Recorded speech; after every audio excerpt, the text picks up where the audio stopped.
So far, we've talked about basic heart anatomy.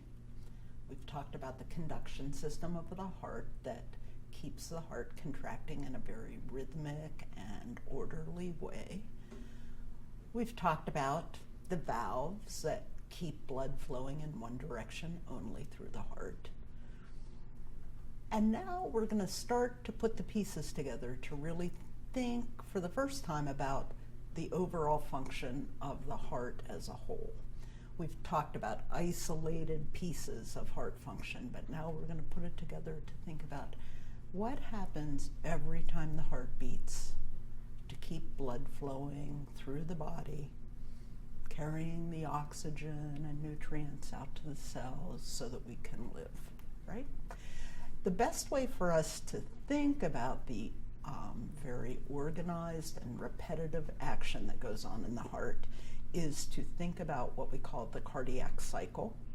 And the best way to really get inside the cardiac cycle is for us to talk through the picture that I have open in front of you on the table. This picture summarizes for us the events in one cardiac cycle. And if you look at it really quickly, you're going to see that there are elements in the picture that you already know about and have thought about. But now we're going to put them all together so that we can really understand what happens every time the heart beats. So, let's begin with the conduction system.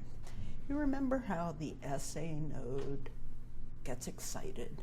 It self-excites and creates an electrical current that spreads across the atria. When you were in the sim lab earlier, you actually completed an ECG and you learned that that excitation wave that spreads across the atria creates an event that we can actually measure on an ECG. And what do we call that event? P wave. The P wave, yes. It actually, that electrical current is getting carried through the body fluids to the body surface. And we can use electrodes and lead systems in an ECG to pick up those electrical currents. The excitation of the atria creates the P wave. You know then that after the SA node gets excited, signal spreading across the atria, it passes, that excitation signal passes to the AV node where there is a 1/10 of a second delay, right, before the signal gets passed on. And then after a 1/10 of a second, the signal is passed on to what part of the conduction system? The AV bundle. AV bundle, correct.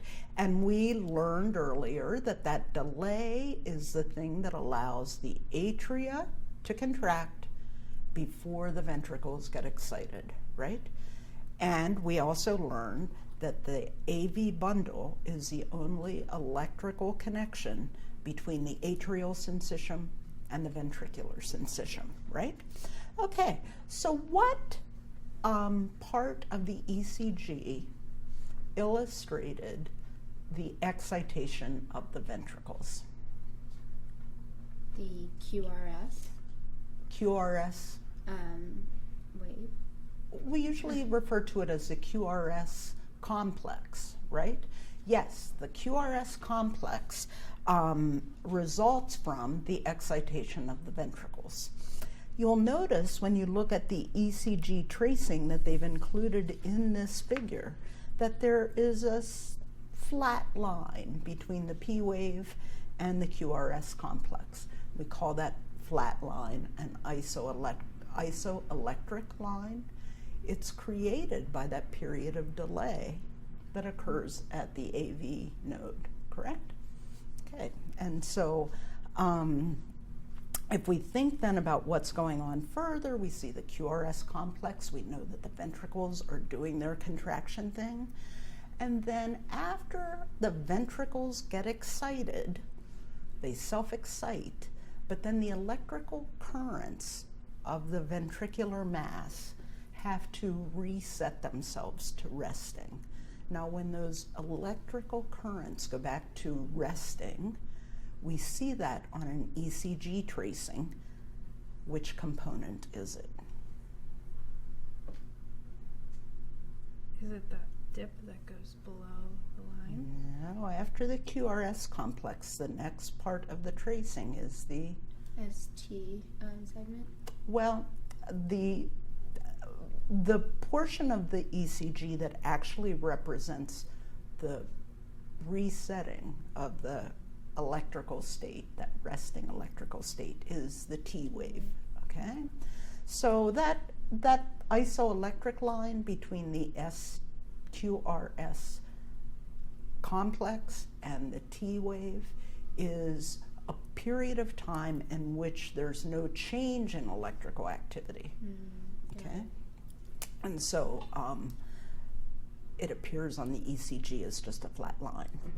Okay, so now let's think about the fact that those electrical sequences that happen in the conduction system create electrical changes in the contracting cells, right?